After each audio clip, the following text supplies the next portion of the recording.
Доброе утро. Доброе утро, Василий. А что сидим? Кофе будешь? Присаживайся. Вот пригнала машину в ремонт. Говорит, сейчас вещи личные соберу. Вот собираю. Девушка, Что? а что вы делаете? Да блин! Я уже все обыскала, и багажник, и салон, помаду ищу. Сейчас, подождите, скоро закончу. Помаду? Помаду.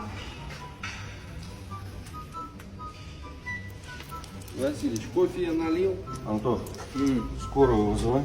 Уже вызвал, где-то еду. Кофе там.